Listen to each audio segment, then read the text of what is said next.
Step 1.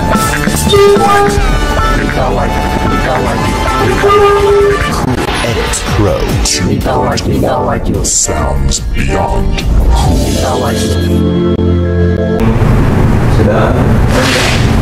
Oke. Yang kita tanyakan ini Pak Kasat Reskrim terkait ada warga yang dari Jalan Andi Tanjung, di mana warga ini ingin membeli beras dan ada mobil truk yang datang yang mungkin itu adalah pesanan beras yang dipesan itu, sampai terjadi mentransferkan uang sebanyak 10.600.000, dan sekarang kemarin itu pelaku 2 orang itu sopir dan pemilik mobil dan 1 mobil truk sudah diamankan di Mapolres Wajo. Namun sang mengecek di sini mobil tersebut dan 2 pelaku juga sudah tidak ada. Mungkin di sini Pak Kasat Reskrim bisa menjelaskan seperti apa kronologisnya kasus jual beli beras ini. Silakan. Jadi perlu saya klarifikasi bahwa terduga pelaku itu yang kemarin sempat diamankan statusnya masih saksi. Jadi tidak ada penahanan dan seolah-olah dilepas oleh Polres karena statusnya masih saksi. Dan dalam hal ini kami masih melakukan penyelidikan terhadap kasus ini. Dan kronologis kasus ini yaitu si calon pembeli beras dihubungi oleh seseorang yang tidak dikenal yang mengaku akan mengirim beras. Kemudian ada datang seorang yang mengaku mengirim beras dengan sebuah truk, yang hasil keterangan dari saksi tersebut dia juga dihubungi oleh orang yang tidak dikenal yang mengaku ada permintaan pembelian beras di daerah korban atau pelapor mengadukan kejadian tersebut.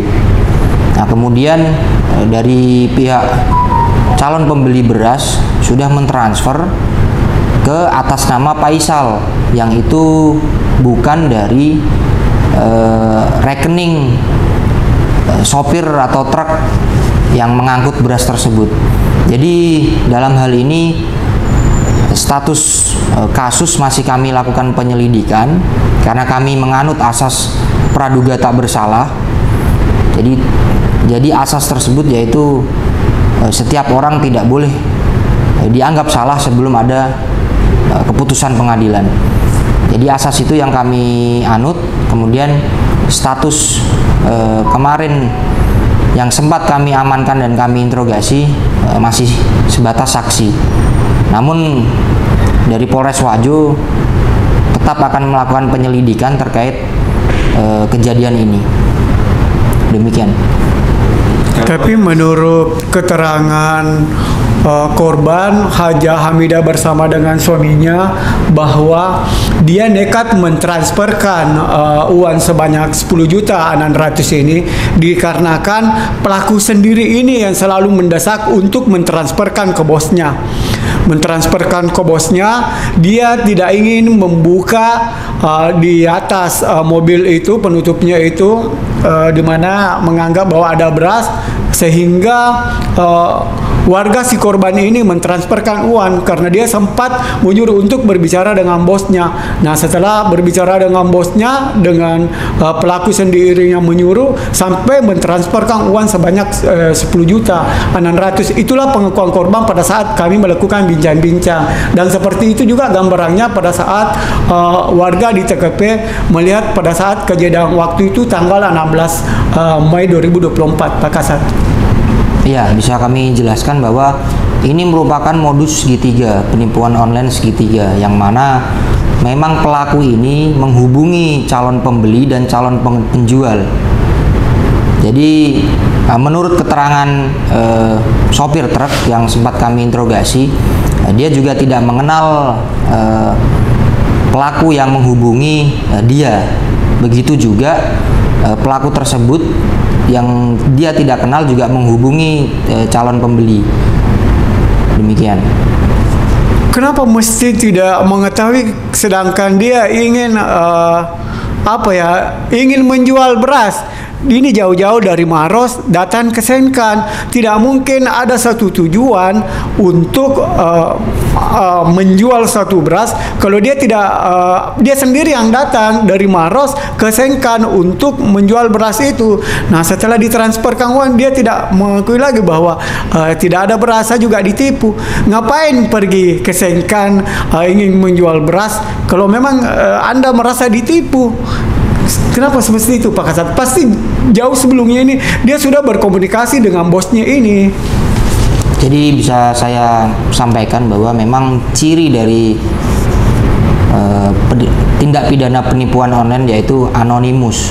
Jadi pelaku ini tidak mengatakan atau tidak menunjukkan identitas aslinya. Jadi perlu kami himbau juga kepada masyarakat juga bahwa apabila melakukan transaksi yang itu dikenal dari media sosial, harusnya masyarakat bisa langsung melakukan video call terhadap orang tersebut atau untuk melakukan Sherlock terhadap orang yang baru dikenal yang mengaku menghubungi untuk melakukan jual beli. Hal ini memang tidak bisa serta-merta menghindari tindak pidana ini, namun bisa mencegah terjadinya hal-hal yang tidak diinginkan. Demikian. Ya, ini kan penipuan secara online, Pak. Ya. Kemudian 2 saksi itu sudah diminta keterangan. Kemudian modus penipuan segitiga. Kalau dari pengembangan hasil penyelidikan dan bagaimana model artinya bentuk penanganannya secara cybercrime? Yeah. Ini kan ada kontaknya, ada nomor ponselnya, ada dialog di ponsel, apalagi komandan pernah tugas sebagai tim siber di Polda. Bagaimana penelusuran ke depan? Ya, jadi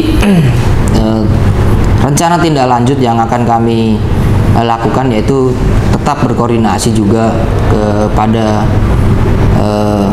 penyidik. Kemudian kami juga melakukan serangkaian penyelidikan dan pengumpulan bahan keterangan dari saksi-saksi. Kemudian nanti bisa kami simpulkan dan kami gelarkan kelanjutan dari kasus tersebut.